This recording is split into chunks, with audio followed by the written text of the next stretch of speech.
guys, magprito tayo ng isda guys. Pero guys, lalagyan ko yan mamaya ng gravy na kaunti para maanghang ng kaunti guys. Kaya sandali lang guys at magpiprito na tayo guys.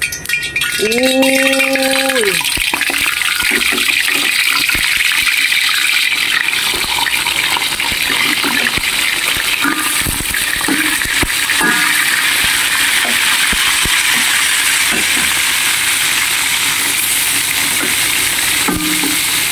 Yan guys, hayaan natin mag-crispy. Balik na rin na natin guys.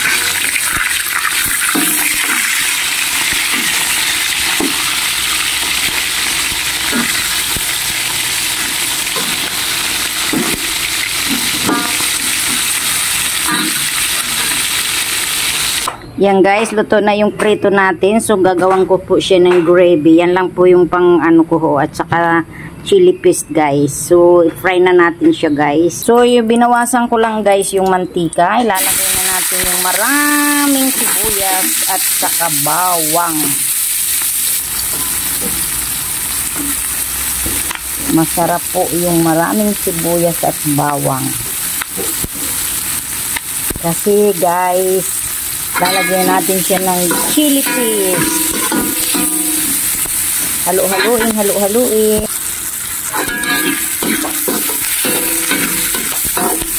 Halo-haluin, halo-haluin hanggang sa mag-light brown siya guys. Light brown. Light brown na siya guys. Lalagay natin yung chili paste natin. 2 kutsara para maanghang. So, halo-halo hanggang sa maluto ang ating sili. Dagdagan natin ng kaunti para lalong maanghang. Okay.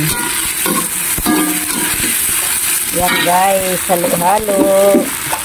Lagyan natin siya guys ng kaunting water. Ayan.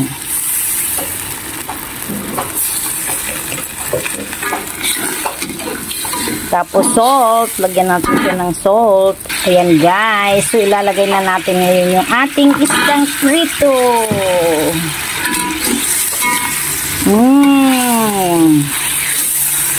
Yan, para mapapasana all ka na, only rice ka na nito.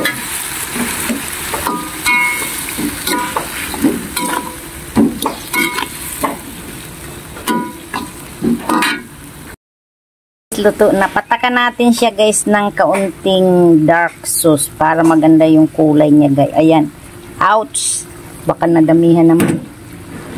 So haluin nga natin kung anong result. Ay, may nagputol ng ano dyan kahit sa kabila. Ayan, ang ganda oh, diba? Oh, yummy. Tikman nga natin anong lasa. Ang lasa ng ating niluto. Tikman. Yeah. Perfect. Thank you so much. So all my subscribers and my viewers, I love you all guys. Ayan.